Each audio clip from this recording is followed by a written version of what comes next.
Hey everyone, today we're going to talk about all of the entertainment options on the MSC Seascape right after this.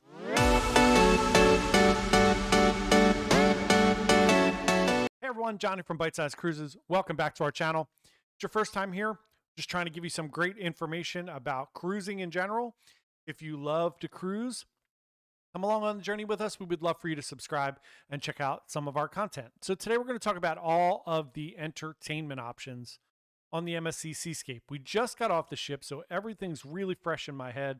We're going to do a review of entertainment in a few days, but today we're going to tell you what all of those entertainment options are so that you have a pretty good idea of where to go and what to do. So, on the MSC Seascape, when you get on the ship, you're going to get on somewhere around deck 5 in the Centrum area. So you'll walk right in.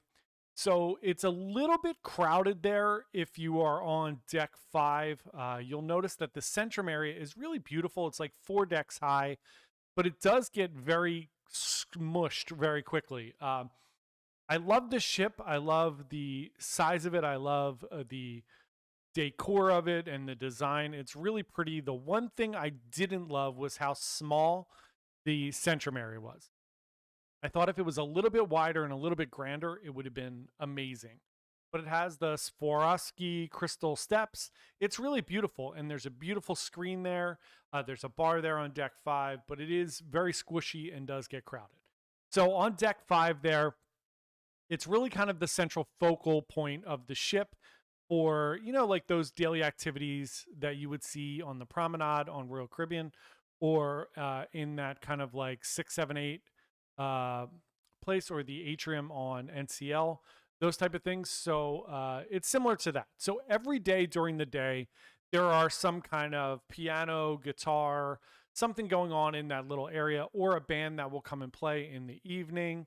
It's where they do all of your game shows. So not so much like the big game shows, but it's where they do your little this or that game. They had some Guinness Book of World Records trials. They had the Do Re Mi parade there, which is the little mascot for the kids club. They had a like a talent competition there. All of the like focal things that you would see on all the cruise lines that take place in their big open area take place in that little Centrum area. You can watch things from 5, 6, 7, or 8. So you can watch things from all of those floors, but it does get crowded. And what I found is that people start standing on the steps and watching those things up 5, 6, 7, and 8. So if you're trying to get like up or down there on the steps, forget it because it is all blocked up and people are hanging out. So it does get crowded there, just so you're aware. That is a big entertainment hub on the ship. There also is the Cora Theater, which is on deck 7. You can only get to it on deck 7, and then you can go down. Obviously, it's on deck 6 and 7 and probably 8 for the most part. The theater's pretty big. It holds around 1,100 people, and there is a show in there every night of your cruise. We will talk about whether those shows are good or not in our review, but there are shows in there every night. There is something to do every evening, and there is a 7:30 and 9:30 show every single night. At least there was on our 7-day cruise. There was something going on in that theater every single night.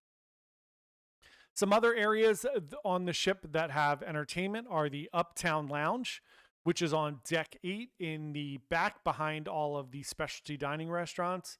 There is a really fun lounge there where they have ballroom, Latin dancing, those type of things going on there all the time. There is also a cafe on 8 further towards the front of the ship, which looks down into Times Square. The cafe, if you're coming down and looking at your ship, it'll be on your left-hand side. The sports bar is on your right. So in that cafe there, which is the Loft Cafe, they have some type of entertainment again every night, a singer, a little more chill music in there, kind of laid back, jazzy vibes, but a huge venue.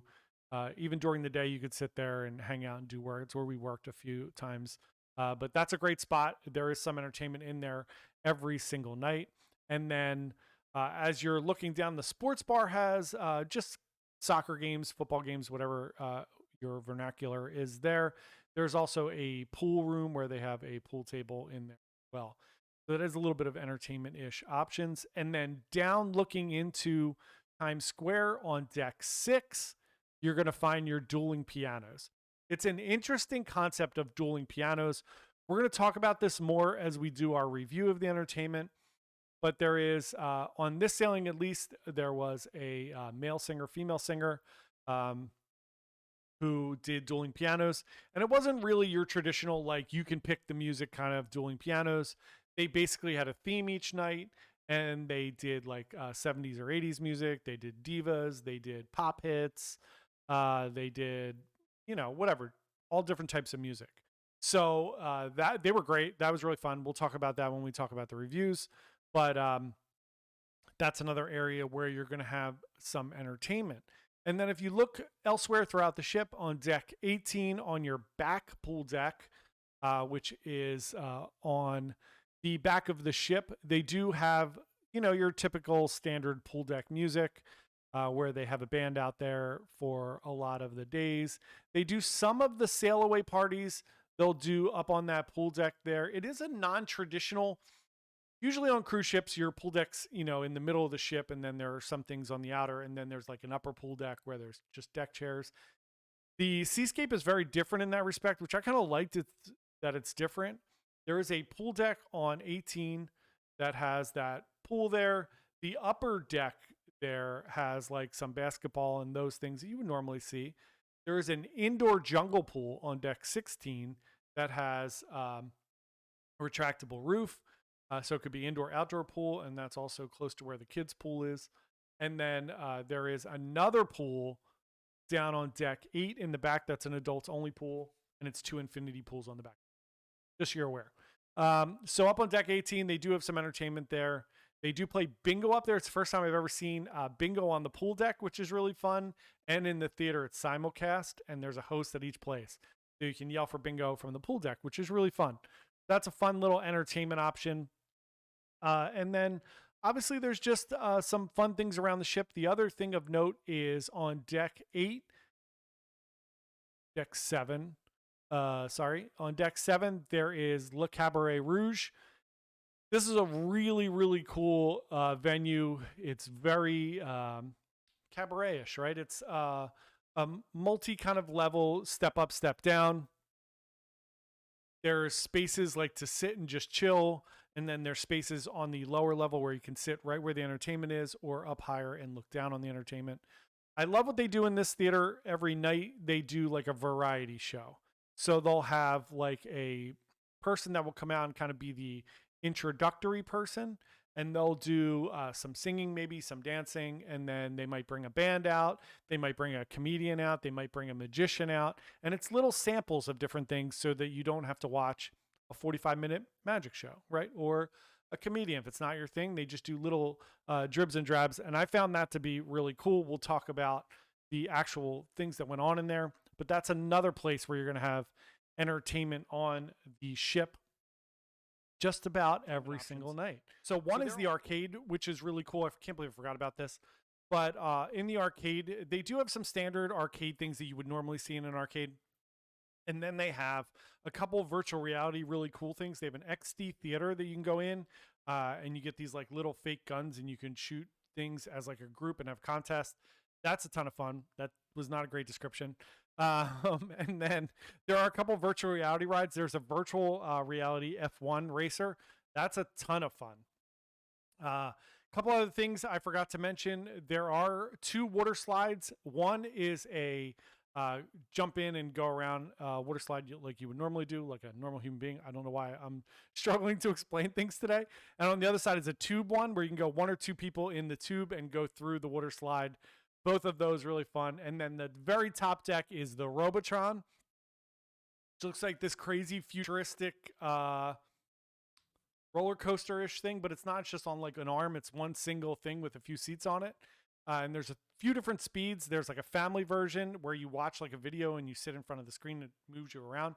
And then there are 2 crazier ones. The family one, very mild, easy. So if you are afraid of it or anything, that one's fine. The other 2 are a little more aggressive, jolting you around.